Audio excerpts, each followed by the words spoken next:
noite a todos. Boa noite você que está em casa, nos acompanhando, participando deste culto conosco. Que a graça de Deus esteja sobre a vida de cada um. Vou ler um versículo em Marcos 4, 34, versículo 34. Marcos 4, 34.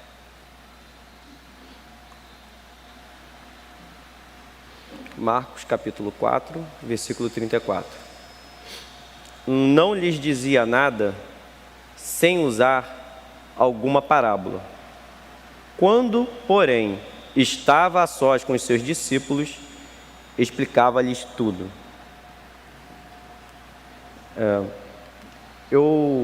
Ao ler a Bíblia, eu me recordo de uma passagem que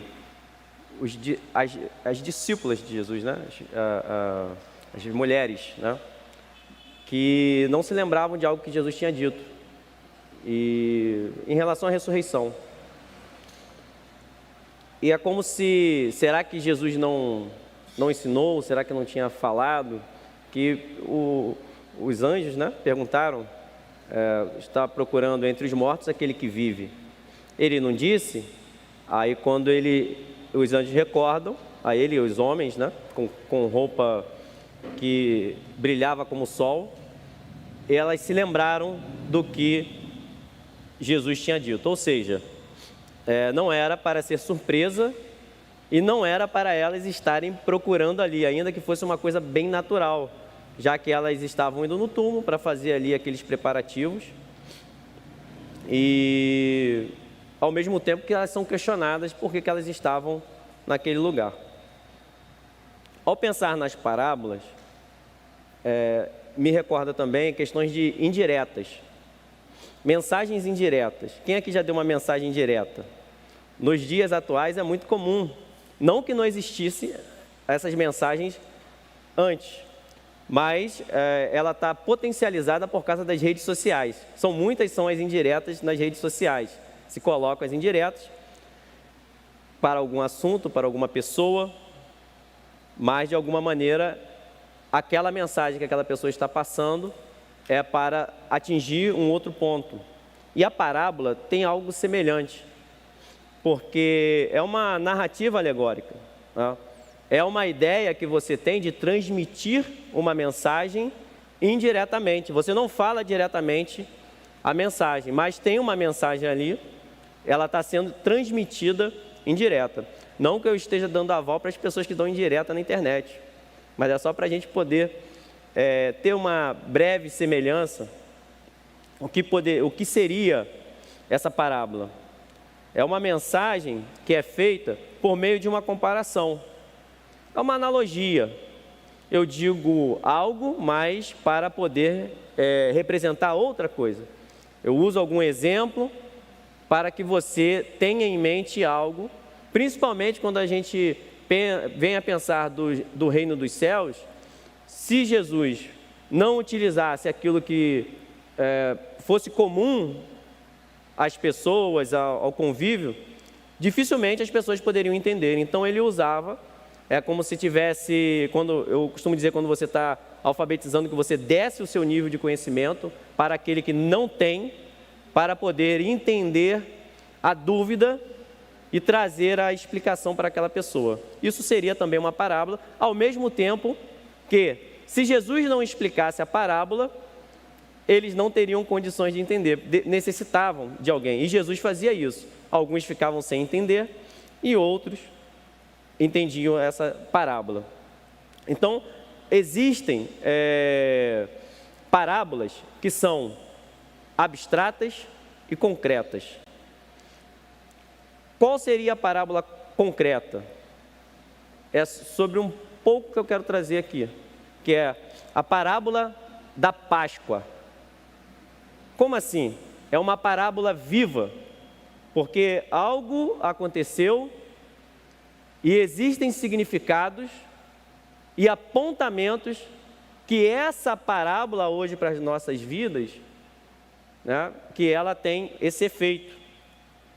São parábolas em que você pode identificar na Bíblia no sentido de que alguém viveu, ou um povo viveu, e não quer dizer que vai ser daquela maneira com você, mas que ela passa princípios que são eternos. É uma relação de semelhança entre coisas ou fatos distintos. Tá? A Bíblia, então, é repleta destas analogias, principalmente quando nós levamos em consideração os ensinos de Jesus, assim como os ensinos realizados pelo Antigo Testamento, que de alguma forma trazem uma analogia com algo que ainda não havia acontecido, apontava para algo, ainda não estava no tempo, mas algo que estava por vir. Então existia sim uma analogia naquilo que acontecia, naquilo que aconteceu com o povo de Deus, ou seja, também na humanidade.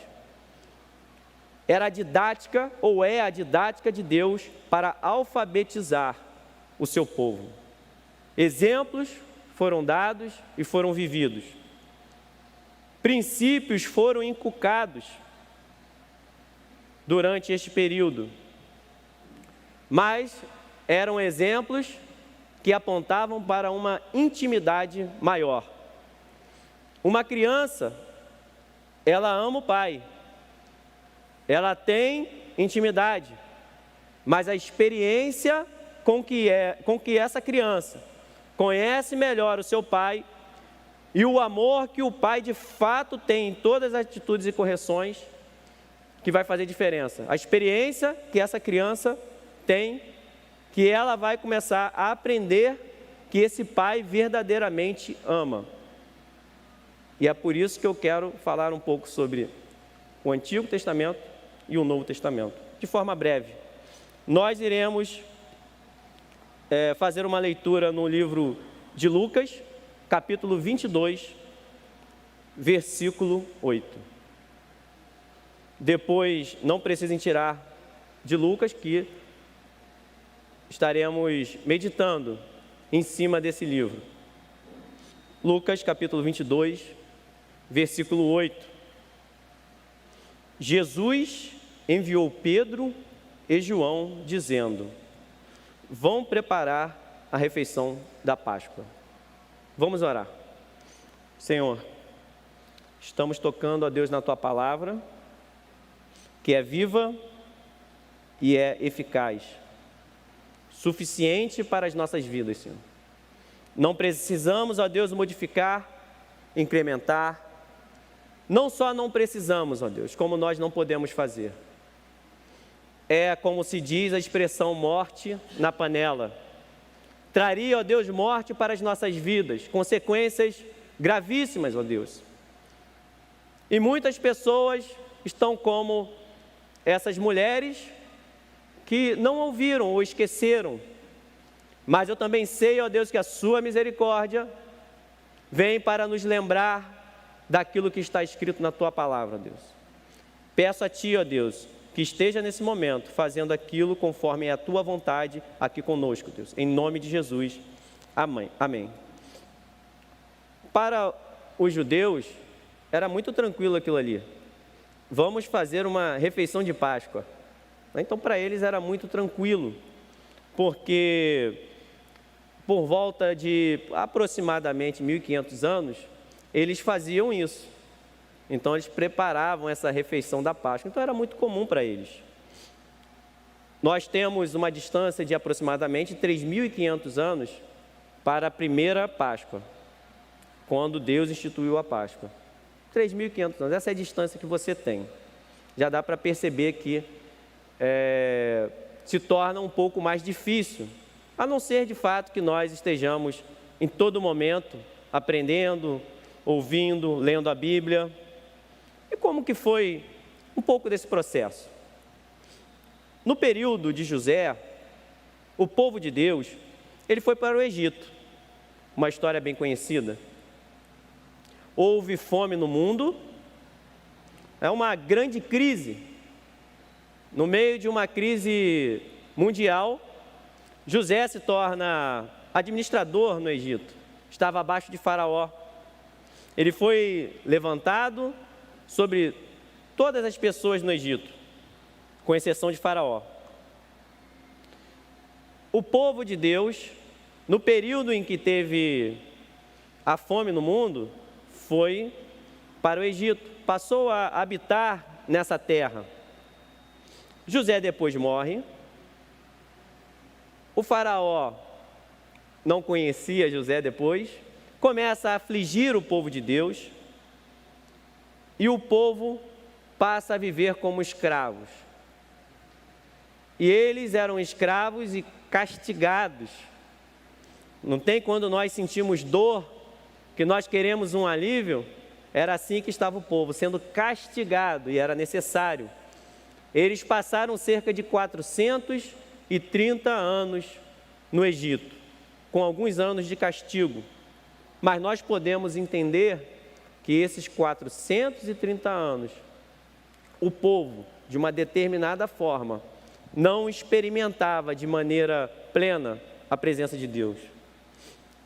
Depois que o povo começa a ser afligido, ele começa a clamar, gritar, não é isso? Gritar por socorro, pedir ajuda, sofrer com maior intensidade. Não quer dizer que não estava sofrendo, só que às vezes a gente não percebe o sofrimento.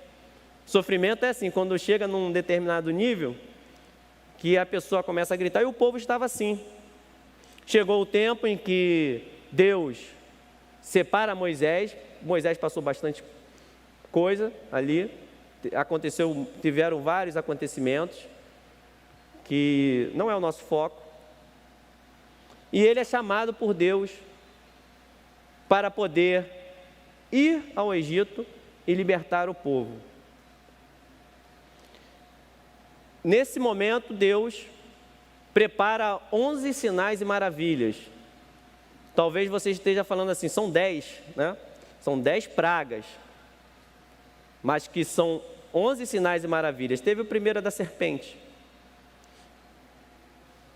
E a última praga, né, o último acontecimento dessa libertação é o mais terrível, que agora aquela dor que o povo de Deus estava sentindo passa a ser prometida para todo o Egito, com exceção, que é aí que entra a Páscoa, com uma exceção.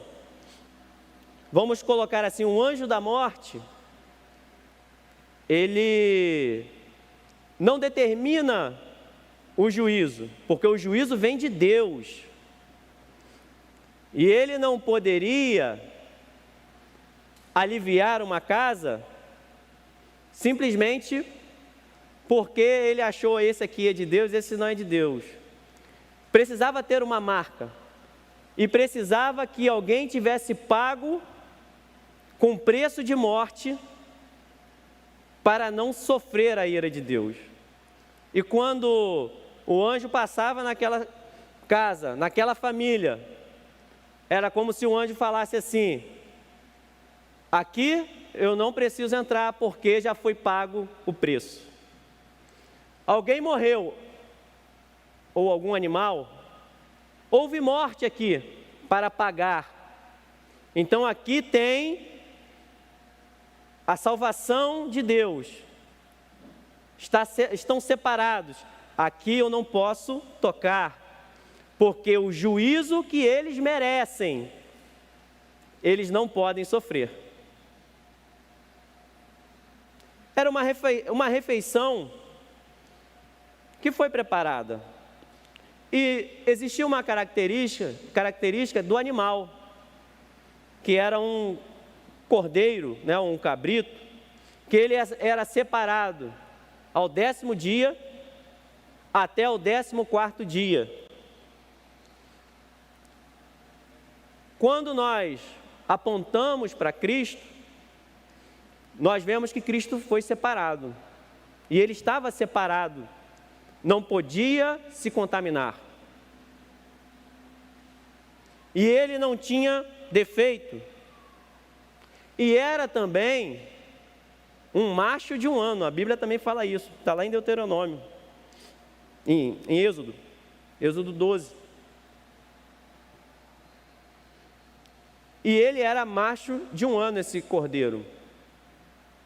Em Romanos 5,12, na primeira parte, diz assim: portanto, da mesma forma como o pecado entrou no mundo por um homem, e pelo pecado a morte, ou seja, o pecado entrou no mundo por um homem, não foi por Eva, porque não foi Adão que saiu de Eva, a responsabilidade estava com Adão.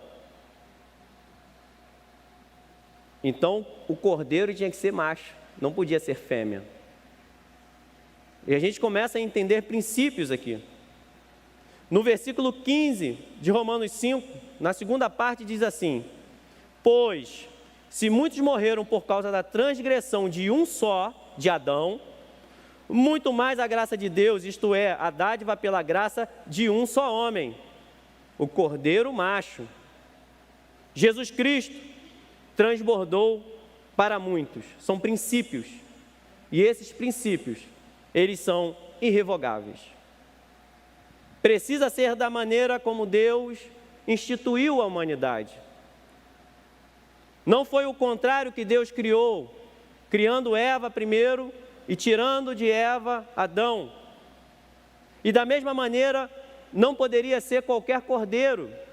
E a gente entende que Deus, em alguns momentos, diz que como se fosse esfregar esterco no seu povo que entregava os sacrifícios de qualquer maneira. Por mais que nós possamos achar que não faça sentido, o cordeiro tinha que ser sem defeito.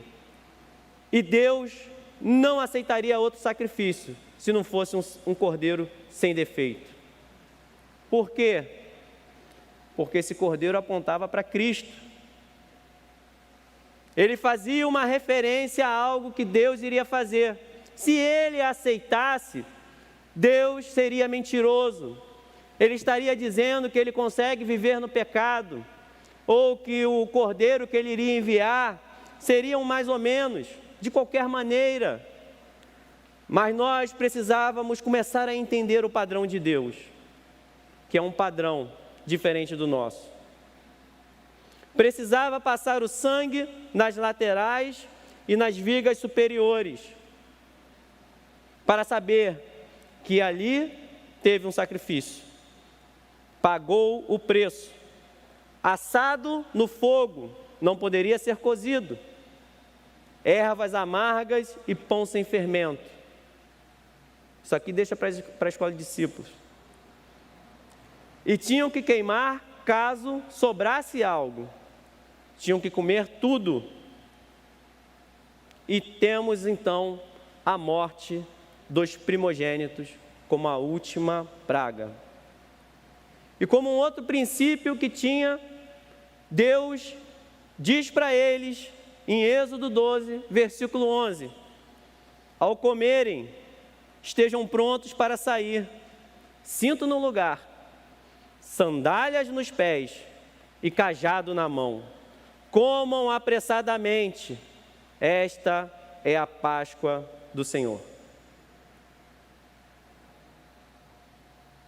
Era um momento de salvação, era um momento de decisão, era um momento em que eles tinham que fazer com pressa, sem olhar para trás, sem temer o que estava ficando no Egito e sem temer o poder do Egito, os exércitos.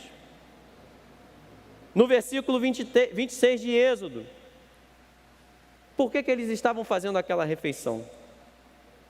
No versículo 26 diz assim, em Êxodo 12: quando os seus filhos lhes perguntarem, o que significa esta cerimônia?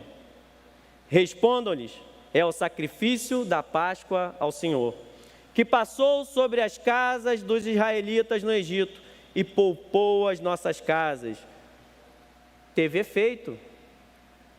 O que aconteceu, o que nós fizemos, passando sangue. Morreu todo mundo, veio juízo no Egito, mas na nossa casa não. E Cristo nos libertou com mão poderosa e poupou as nossas casas quando matou os egípcios. Cristo derrotou o poder das trevas salvando aqueles que eram dominados e não matando aqueles que eram dominados pelo pecado. Então o povo curvou-se em adoração. Sai depressa, pão sem fermento, quer dizer agilidade e não ter contaminação. Então é uma história real, que hoje nos serve como uma parábola. Nós não observamos como tal esta cerimônia, porque ela ganhou um novo formato.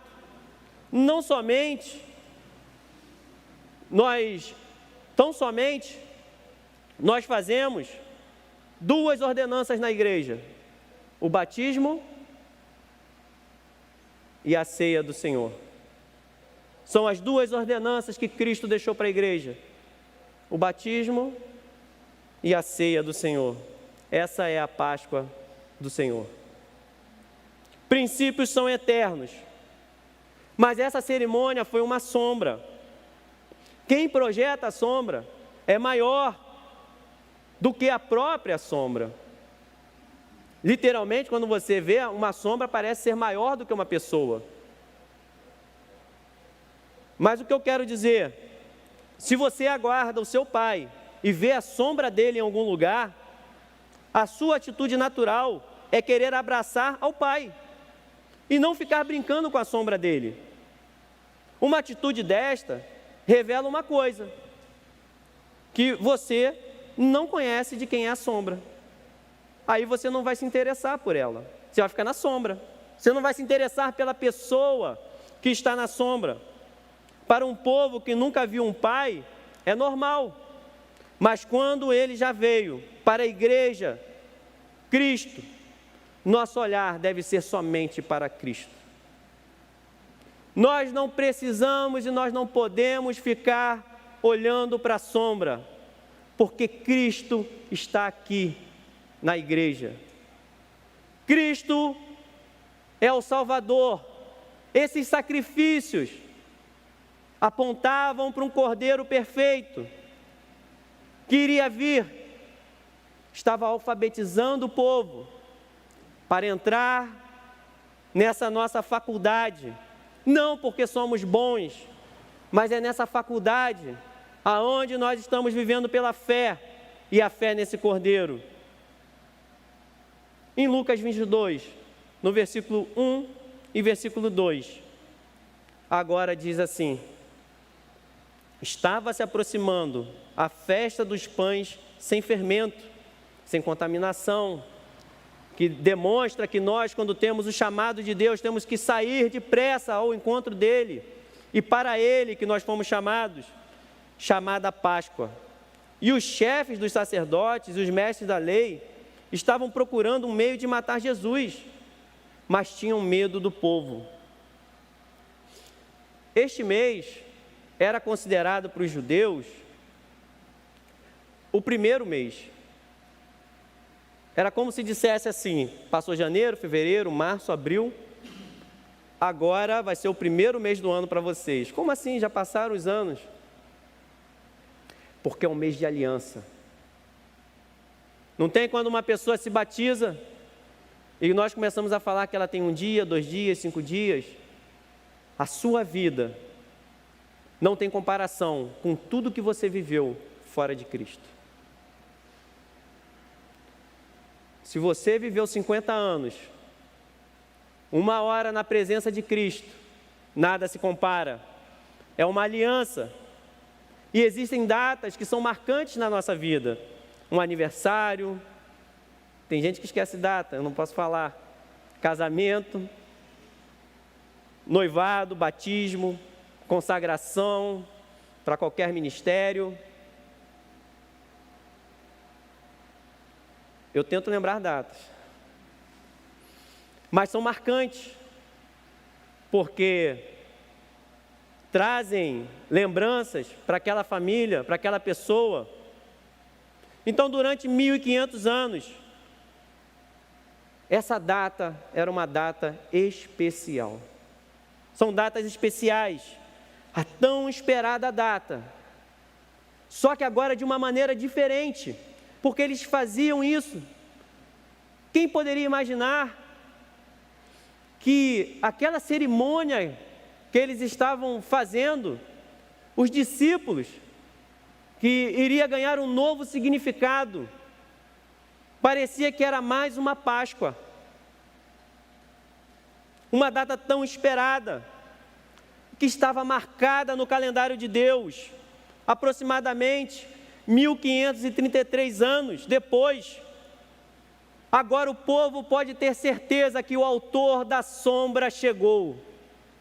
O autor daquela sombra, daqueles sacrifícios, estava presente naquele momento, dizendo: estou ansioso para celebrar essa Páscoa com vocês. A promessa de Deus, de desde quando Adão pecou, agora estava chegando no momento mais sublime, no melhor momento para a humanidade. Aquilo que estava projetado, para quem estava ali naquele momento com aqueles discípulos. Quem poderia imaginar isso? Nós não podemos abrir mão deste momento com Cristo. Jesus já veio. E pensem como que essa data estava marcada no calendário de Deus, porque ele poderia ter vindo a qualquer momento, ou ter acontecido aquilo em qualquer outra data. Quando ele tirou o povo do deserto, ele já estava dizendo o que seria aquela data, o que ele estava preparando para fazer. Jesus era o plano perfeito de Deus e sempre foi o plano perfeito de Deus. Existia uma promessa em Gênesis, em Abraão, e uma promessa para a humanidade. E Jesus estava dizendo, durante 1500 anos, aconteceu essa cerimônia para eu chegar. E eu estou aqui. Eu sou essa promessa. Pode passar um tempo e Deus não se esquece de suas promessas. Pode passar céus e terra, mas a palavra do Senhor se cumprirá. Pode passar anos na sua vida, mas a palavra que Deus tem para a sua vida, a promessa que Deus fez para você, persevere, que irá se cumprir. Pessoas que podem parecer que foram perdidas, pessoas, ou até você mesmo que está às vezes fraco, Deus é aquele quem te sustenta, quem te dá força, é o Deus da promessa e é o Deus que cumpre promessa. O que nós aprendemos com isso? Que vale a pena confiar em Jesus Cristo. Porque podem passar anos, podem ser para gerações à frente, como foi para Abraão também. Até hoje a promessa de Deus para Abraão, frutos ainda são colhidos. Para aquele que lutava contra o tempo, aquele que lutava contra a esperança, aquele que não tinha como ter filhos. E nós estamos aqui para a Páscoa do Senhor. Um cordeiro sendo entregue pelo sacerdote. Vejam as semelhanças. Eles estavam querendo matar Jesus, e Jesus permitiu que os pecadores, que era assim que estava na palavra, e esse sacerdote estava querendo matar Jesus, era para se cumprir algo que estava na agenda de Deus. Sem perceber, eles estavam levando o verdadeiro cordeiro sem mácula para o sacrifício perfeito, cumprindo a Páscoa em caráter eterno. Jesus morreria outra vez por você? Não, porque o caráter do sacrifício de Cristo é eterno, e é um amor perfeito e suficiente e real. Nós precisamos crer naquilo que aconteceu. Foi um cordeiro entregue pelo próprio Deus. João no capítulo 1, versículo 29, no dia seguinte, João viu aproximando-se, Jesus aproximando-se e disse: vejam, é o Cordeiro de Deus que tira o pecado do mundo. O sacerdote apontava, João apontou, e o Cordeiro agora estava no período de Páscoa, dizendo: o verdadeiro Cordeiro, agora que sou eu, irei entregar a minha vida. E eu não só entrego, porque ninguém pode tomar a minha vida, eu entrego, mas depois eu vou tomá-la de volta. Porque existe um objetivo, porque agora a ira de Deus passa, e Ele encontra o sangue de Cristo nas nossas vidas.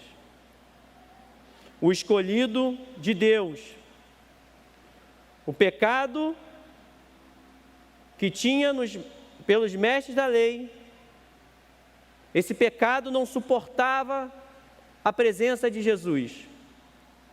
Eles precisavam matar. As trevas não suportam a luz, porque as trevas são eliminadas por causa da presença da luz. Mas vejam o que o pecado faz com as pessoas. Eles tinham medo do povo. Repararam que está escrito isso? Eles tinham medo do povo. O pecado nos limita a somente a ótica humana, terrena. Nós não conseguimos ver as coisas espirituais. Eles não consideraram Deus. Mesmo conhecendo Deus, sabendo das necessidades interiores deles, o que eles temiam era o povo. Sequer consideraram a vida que eles estavam levando. Sequer consideraram. Não tiveram condições de considerar, de lembrar dos profetas, das advertências, das escrituras. Eles não se lembraram nem da própria maldade. A única preocupação que eles tinham eram preocupações terrenas. Às vezes, nós estamos distantes e perdidos e só nos preocupamos com coisas de pouca ou sem importância. De tão perdidos que nós estamos. Lembrem da mulher samaritana com seus dilemas, entrou num debate teológico, aonde será a verdadeira adoração? Chame seu marido. Como assim? Pegou no íntimo. Jesus redireciona a conversa.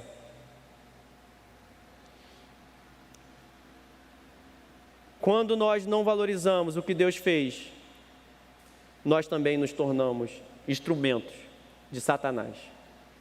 Lucas 22, do versículo 3 ao 6. Judas dirigiu-se aos chefes dos sacerdotes e aos oficiais da guarda do templo e tratou com eles como lhes poderia entregar Jesus. A proposta muito os alegrou e lhe prometeram dinheiro. Ele consentiu e ficou esperando uma oportunidade para lhes entregar Jesus quando a multidão não estivesse presente. E Satanás entra nele. Era um período de recordação de como Deus agiu com mão poderosa no povo. Se tornou uma festa comum e sem importância. Foram corrompidos. 1 Coríntios 15, 33. Não se deixe enganar, as más companhias corrompem os bons costumes. Não se deixe enganar, as más companhias corrompem os bons costumes. Judas não considerou o momento e nem mesmo o cordeiro. Poucos entendem o significado da Páscoa. Para os cristãos, com sabedoria, toda a ceia do Senhor é a Páscoa do Senhor. Toda a ceia é a Páscoa do Senhor. Toda a ceia, nós nos lembramos o que Ele fez. Toda a ceia, nós anunciamos que Ele vem. Jesus Cristo está voltando, vem buscar a sua igreja. Nós anunciamos a morte, ressurreição e retorno de Cristo, que vem buscar a sua igreja. Por descaso de tudo o que estava acontecendo, Satanás entrou em Judas. Ele abriu mão de uma posição de honra. Ele estava entre o círculo mais próximo de Jesus, recebendo as instruções, recebendo orientações em relação às parábolas. E ele abre mão dessa posição. Ele abriu mão de estar na igreja. Ele abriu mão do trabalho que ele fazia, que ele tinha um trabalho de confiança. Ele abriu mão de ajudar verdadeiramente pessoas por causa de ganância. Ele abriu mão do ministério dele. Descontentamentos infundados e ganância usurpam o que é eterno das mãos daqueles que foram chamados por Deus. Precisamos avaliar o nosso coração. O ministério próspero também será alvo e até mesmo de inveja, que era assim que os mestres da lei e os sacerdotes estavam em relação a Jesus.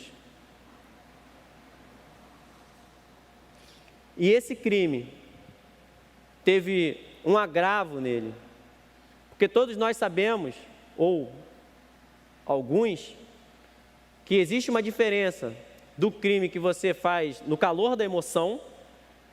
Um pai que, por exemplo, perdeu o filho naquele momento e está com o assassino ali naquele momento, e ele arquitetar o plano durante meses, se agrava, porque ele arquitetou com frieza e falsidade no meio da Páscoa do Senhor. A Bíblia diz, no versículo 7, que finalmente chegou o dia dos pães sem fermento, no qual devia ser sacrificado o cordeiro pascal. O tempo de Deus é controlado em detalhes. Nada sai do controle de Deus. Esse momento em que ele poderia ser traído, em que ele seria entregue, era o momento agora da substituição dos elementos. Sai um animal e entra o Filho de Deus. Se estabelece aquilo para o qual de fato aquilo foi criado. Um momento esperado por Jesus, o dia em que deveria ser sacrificado o cordeiro pascal. Pão sem fermento, sem contaminação, sem impurezas e de rápido preparo. O cordeiro, um animal que garantiu a vida no dia do juízo de Deus, durante o Egito. Agora, o Cordeiro de Deus, que dá o nosso passaporte para a vida eterna. Ele dá o nosso passaporte para que nós possamos estar com Deus e viver para Deus. Quando Jesus chega nesse momento, então ele dá a ordem para os seus discípulos. Ele diz para eles irem preparar essa Páscoa, porque ele tinha instruções importantes para passar para eles. Ele tinha momentos de intimidade que ele iria passar com os seus discípulos.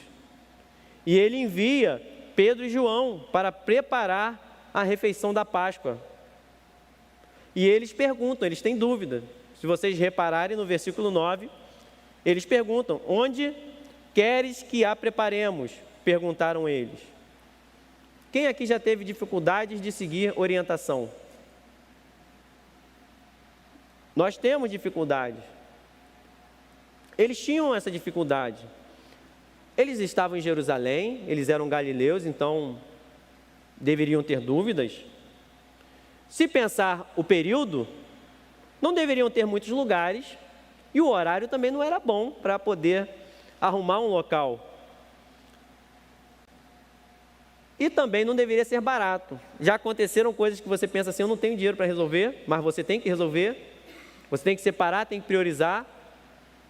ou situações que você precisa, você recebe as orientações, mas e aí, o que fazer? Senhor, onde quer que preparemos? E aí é onde entra algo para a nossa vida. Seguir a Cristo exige de nós perseverança e um olhar de fé. A fé e a perseverança caminham juntos com aqueles que ouvem a palavra de Deus. Aqueles que ouviram o chamado. Fé e perseverança não se separam. Porque nós podemos sim ter dúvidas, dificuldades e nem saber como fazer no meio daquilo ali. E se eu não tive perseverança? E se eu parei no meio do caminho? E se quando eu estava terminando, eu recuei em algo? E se eu nem fui? Também pode acontecer, eu nem fui, nem iniciei. O que nós podemos fazer? O que quem está em casa pode fazer? Ouça o que Jesus diz para você hoje. O passado, você não vai voltar e fazer. Mas, se nós estamos aqui, se nós estamos ouvindo a Cristo, Ele tem algo para cada um de nós. E nós só precisamos ouvir o que Ele tem hoje, porque Ele não fica relembrando o passado, não fica dizendo, olha o que você fez, olha o tempo que você perdeu, olha onde você está, olha que parou. Ele só diz o seguinte: instruções para o dia de hoje, siga em frente. Não se prostre diante de interrupções em sua vida. Jesus tem uma palavra nova para cada um de nós, para nós continuarmos, para que Ele venha nos animar, porque a Páscoa era período de recomeço, era um período de um novo início. A Páscoa era um período em que eles iriam ser fortalecidos agora no Senhor, era um período para eles poderem avançar dali para frente. A Páscoa é dia de continuar, é dia de nós caminharmos. Jesus, Ele tem a solução para as nossas questões. Você tem questões? Jesus tem soluções. Do versículo 10 ao 12, Ele responde: ao entrarem na cidade, vocês encontrarão um homem carregando um pote de água. Sigam-no até a casa em que ele entrar e digam ao dono da casa: o mestre pergunta, onde é o salão de hóspedes no qual poderei comer a Páscoa com os meus discípulos?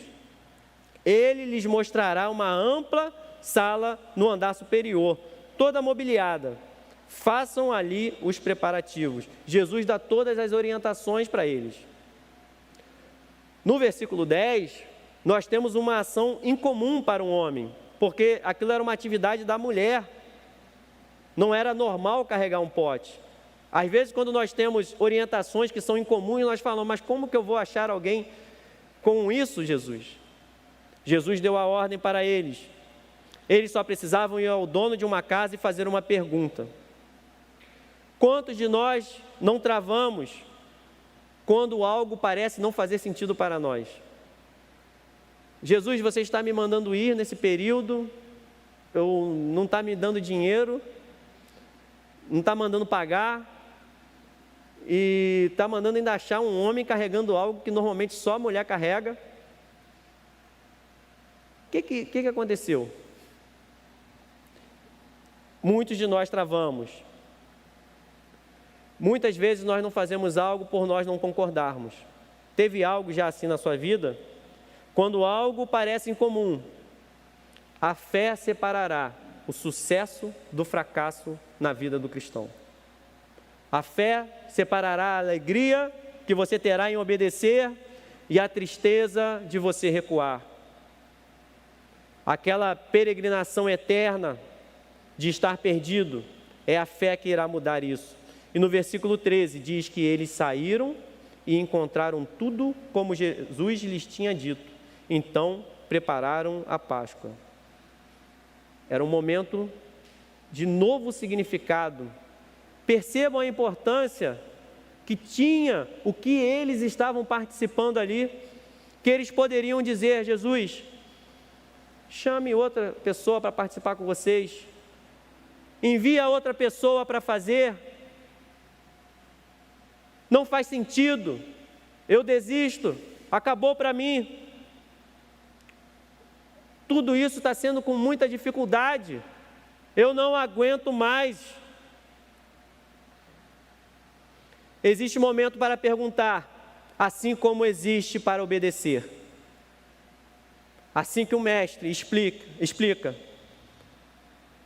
diz o que você deve fazer, nós precisamos ir em frente. Dá ordem, nem sempre nós entenderemos com detalhes, porque Jesus não dá explicações por que ele fez aquilo ali. Nós poderíamos imaginar como muitas pessoas: um homem com um cântaro não seria uma mulher, porque o homem usava odres. O que estava acontecendo ali? Estava combinado já em secreto, Jesus tinha combinado com o Senhor, mandou aquilo como sinal. Tem teorias sobre isso, não estou querendo dizer qual é, mas podemos imaginar. Era um código com aquele homem, tipo, vai ter uma pessoa diferente ali, era para que não acontecesse na hora errada, porque, se vocês perceberem, eu não sei qual é o motivo, como que foi feito, se foi um anjo que falou com ele, se Jesus tinha combinado, não sei, a Bíblia não diz, e quando a Bíblia não diz, eu não falo. Mas eu sei uma coisa, porque a Bíblia me ilumina nisso, porque era para acontecer no momento certo. Judas não podia saber ainda onde era o lugar. Ainda não poderia ser revelado. Então Jesus só dá a ordem para eles. Vai lá desse jeito que vai ter isso, isso, isso. O que nós sabemos é que tudo estava no controle de Deus, ainda sem explicação. Quando na nossa vida existem coisas que nós não entendemos, estava tudo no controle de Deus. Está tudo no controle de Deus. 3.500 anos, tudo no controle de Deus. Deus não perde o controle. Horário, lugar, acontecimentos, disposição, mobiliário, tudo estava preparado pelo Senhor, e é isso que importa. Tem momentos que a gente até quer explicação, mas a gente só precisa dizer: Senhor, eu não vejo sentido, por causa que eu sou pequeno diante de Ti, mas pela Tua palavra eu vou lançar a rede, porque a minha experiência diante de Ti, Senhor, não é nada. Não há nada que foge ao controle do Senhor. Assim como no Egito, o mover de Deus está também em nossa vida. Assim como aconteceu no Egito, acontece conosco hoje. Mas percebam uma coisa, que no período do Egito tinha a participação do povo em marchar, em sair, façam apressadamente. Lembrem das instruções. Vocês lembram disso? Saiam apressadamente. Existe uma participação nossa. Jesus nos impulsiona a nós nos movermos, a nós estarmos caminhando. Nós não ficamos somente como espectadores, só vendo. Nós precisamos responder com estímulos favoráveis ao vento do Espírito Santo. Porque o Espírito Santo, ele sopra em nossas vidas para nos mover, para nos fazer caminhar, e nós precisamos responder de forma favorável a Ele. Não que seja um mérito seu, mas você se move também. Você tem participação nisso. Você diz: eu não estou entendendo, mas você diz: não, eu não quero essa vida. Eu quero ter sempre na minha vida esse compromisso com o meu Deus, com Cristo. Me mover, saber que Deus, através da minha vida, poderá fazer milagres. Pessoas serão libertas. O Espírito Santo está sobre mim para profetizar, para pregar, para falar, para curar. Está sobre você. Você é chamado para ser cheio do Espírito Santo de Deus, para ter dons, maravilhas e sinais, expelir demônios, acabar com as prisões aonde tem trevas, a luz vai predominar, porque você está ali. Tudo está no controle de Deus. E nós precisamos responder com esses estímulos. É para andar, é para caminhar. Senhor, me leva para lá. Eu sei que se eu for arrastando, mas me leve, Senhor, me ajude, porque Deus te ajuda. Cristo é aquele que te ajuda na sua debilidade, na sua fraqueza. Ele não te chamou para ser forte por si mesmo. Ele diz ser forte e corajoso, mas nele, na palavra dele, naquilo que ele coloca no teu coração. É o Espírito do Senhor que te faz valente. Nós não somos capazes por nós mesmos. E esse Espírito é o que está presente na igreja. É por isso que algumas coisas eu digo, não fique na sombra, não fique em óleo ungido de coisas, de objetos, de pessoas, porque hoje nós temos o Espírito Santo real, já veio. Nós não estamos com símbolos. Jesus Cristo morreu e ressuscitou para nos dar um poder que ninguém nunca experimentou, para que nós viéssemos a ter uma força como igreja. É uma igreja que nunca existiu antes daquilo. A mesma unção, o mesmo Espírito que estava sobre a igreja no livro de Atos, está disponível para nós nos dias atuais. Ele traz esse novo significado para toda a humanidade, um novo significado para a Páscoa. O Cordeiro de Deus, entregue por toda a humanidade. Estejam prontos para sair, esteja pronto para ir. É urgente sair do Egito, é urgente o chamado de Deus para a sua vida hoje, é urgente sairmos da escravidão. Não precisamos ficar sendo castigados pelo pecado. Ele diz que desejou ansiosamente comer aquela Páscoa com os discípulos, antes dele sofrer. A libertação da escravidão do pecado seria pelo sofrimento. O reino de Deus é chegado para vós. Partilhem o cálice, e bebam e comam. Estejam comigo nessa aliança. Jesus dá instruções importantes ao falar com os seus discípulos.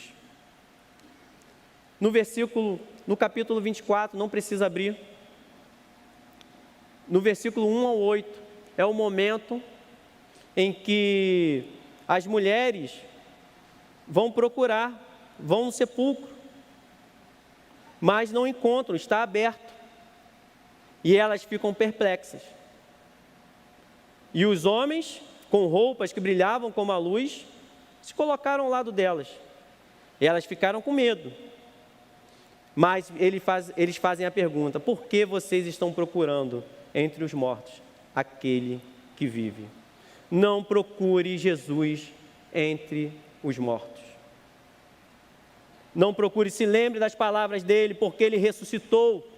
Ele não está em coisas mortas. Ele não está em coisas do passado. Jesus está vivo. Muitos procuram Jesus em coisas mortas. Você é convidado a adorar esse Salvador, o único e o verdadeiro, Jesus Cristo, que está vivo e nos chama para participar dessa ceia hoje, para estarmos com Ele. Nós somos chamados para lembrarmos de tudo que Ele fez. Todos que estão cansados e sobrecarregados são chamados para ter esse alívio da alma. Que nós possamos, nesse momento, porque Cristo continuou com a sua ceia, e nós vamos fazer aqui agora a ceia do Senhor. É um momento em que nós iremos participar. E como nós iremos participar? Não procurando Jesus em coisas mortas, mas dizendo: Senhor, eu sei que Tu estás aqui. O Senhor está comigo o tempo todo. No momento em que nós precisamos, quando Pedro afundava, a Bíblia não diz que Jesus estava perto dele, mas ele clama e a mão estava próximo a Pedro.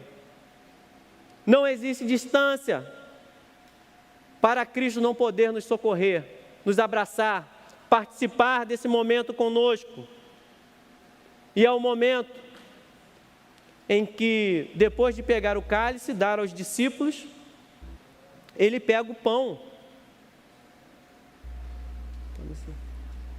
Vamos, nesse momento, já pegar os elementos.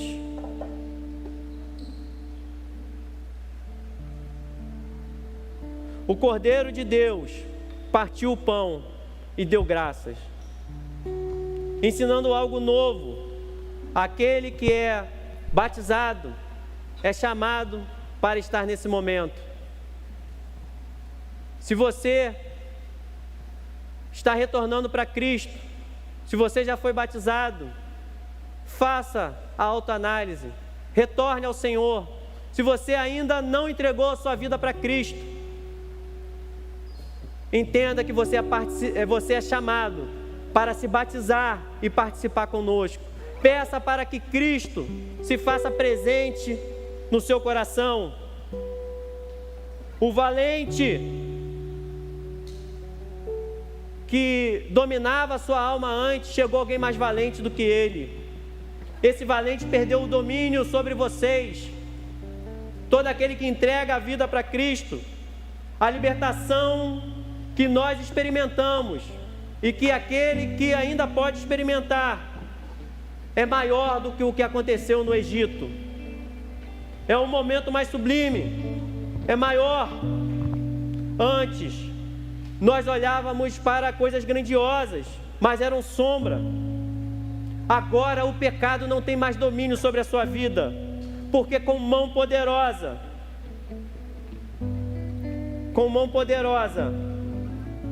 Cristo te libertou.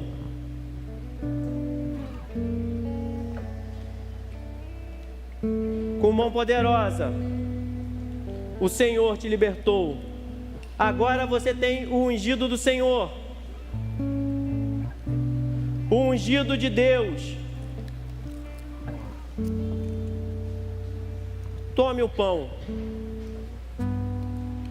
Tomando o pão, deu graças, partiu e deu aos discípulos, dizendo: isto é o meu corpo, dado em favor de vocês. Façam isto em memória de mim. Temos o Cordeiro de Deus, que nos ajuda e que intercede por nós. Lembre-se sempre, não do Cordeiro, não de um bode, mas lembre-se desse castigo que nos trouxe a paz, que foi sobre Cristo, que pelas feridas nós fomos curados e sarados. Lembre-se como Jesus amou você, como Jesus nos amou, da maneira como Ele entregou-se para nós, do amor de Deus por você. Cristo seja tudo em nossas vidas. Senhor, nós entregamos esse momento a Ti, Senhor. Que seja o pão da vida em nós, Deus. Nós estamos lembrando, recordando, Senhor, o que o Senhor fez por nós, ó Deus. Recordando, ó Deus, a Páscoa do Senhor, a libertação, a vida eterna, Senhor. Tudo está no Teu controle, Senhor. Todas as coisas estão no Teu controle, Senhor. A minha vida está no Teu controle. Nada foge ao controle do Senhor. A ceia do Senhor é preparada pelo próprio Cristo. E Ele está preparando um lugar para você na eternidade. Você se sentará na grande mesa, aonde tem lugar para todos aqueles que aceitam o chamado de Deus.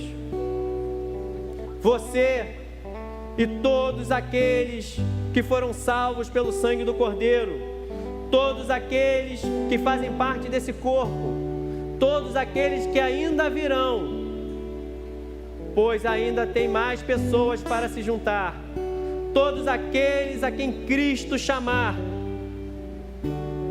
Grande libertação nós experimentamos, Senhor, maior do que a libertação que aconteceu no Egito, ó Deus, porque agora se concluiu com o Cordeiro de Deus, que leva os nossos pecados, que inclusive salvou aqueles do passado salvou aqueles naquele momento e ainda nos salva nos dias de hoje.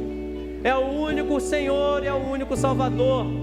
Não existe salvação fora de Cristo.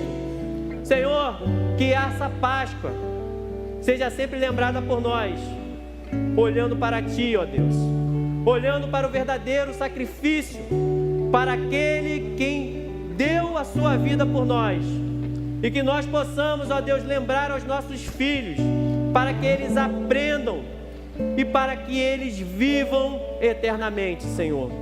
Que nós possamos comer para a honra e para a glória do Senhor.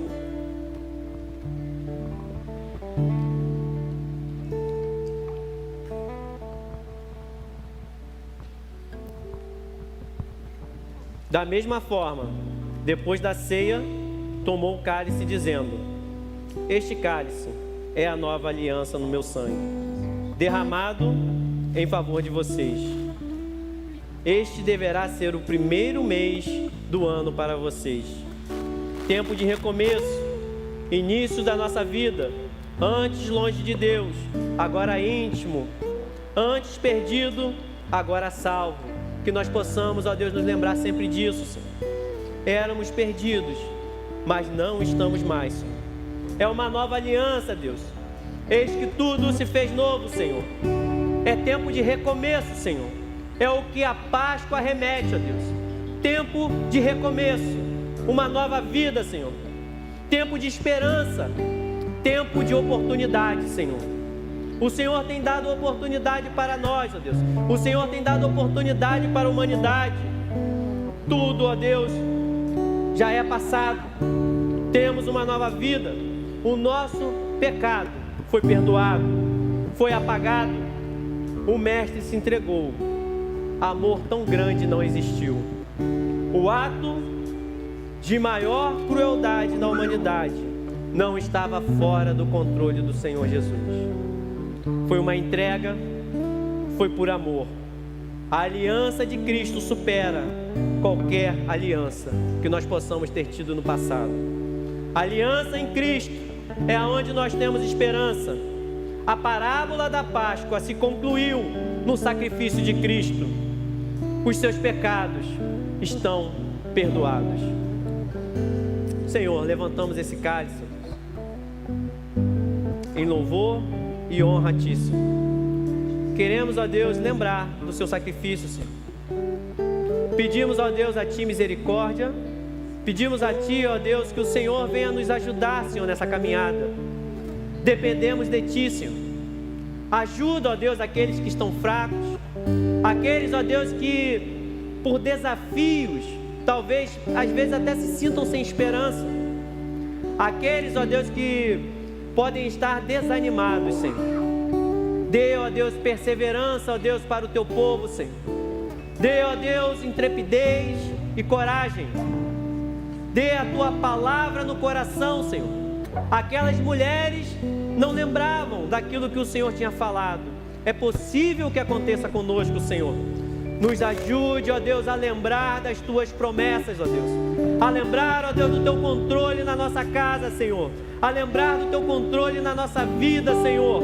A lembrar do Teu controle na Tua igreja, Senhor. A lembrar que a Tua presença está conosco, ó Deus. A nós lembrarmos que o Senhor vive, Senhor, eternamente, ó Deus. O Senhor está em nosso meio, Senhor. Em nome de Jesus, Senhor, nós agradecemos a Ti, Senhor. Que todos possam beber para a honra e glória do Senhor.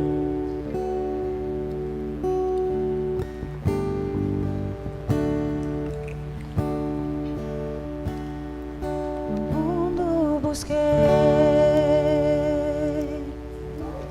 mas não preencheu-me.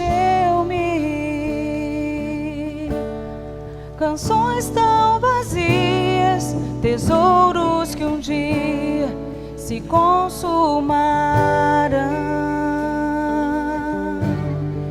Então você veio e me trouxe pra perto, e todo desejo é satisfeito em seu amor.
achar.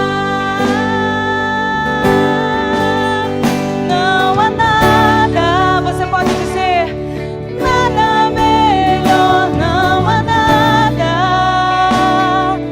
nada melhor, não há nada, nada é melhor que o meu Deus. Você pode dizer comigo, bem forte, com fé, não há nada, nada melhor, não há nada, nada melhor, não há nada,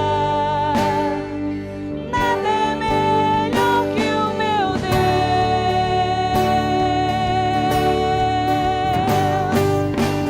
Torna o luto em festa, a vergonha em glória, traz beleza às cinzas, o Senhor pode fazer, traz a vida aos sepulcros, faz de ossos soldados, faz no mar um caminho, o Senhor pode fazer, o Senhor pode fazer. Não há nada, diga comigo, nada melhor, não há nada, nada melhor, nada melhor, não há nada, nada melhor que o meu Deus, nada melhor que o meu Deus, não há nada, nada melhor, não há nada, nada melhor, não há nada, nada é melhor que o meu Deus. Senhor, nada é melhor do que a tua presença, nada é melhor que o meu Deus, nada é melhor. Esse sacrifício é incomparável, é incomparável. Senhor, nós te agradecemos, porque não temos mérito algum, mas o Senhor nos amou de tal maneira que se entregou naquela cruz por nós. Que o teu sacrifício dia a dia seja honrado com a decisão dos nossos corações de te honrar, de te engrandecer, de viver o verdadeiro evangelho. Muito obrigada, Pai, por esse amor incondicional. Nos leva debaixo da tua proteção, que a nossa semana seja uma semana cheia da abundante graça, e que todos os dias possamos nos lembrar que não há nada, nada melhor que o nosso Deus. Aleluia! Uma semana abençoada, que vocês possam sair daqui convictos. Não há nada, nada melhor que o nosso Deus. Amém? Não esqueçam de visitar a cantina. Com certeza tem coisas gostosas lá. Uma semana abençoada.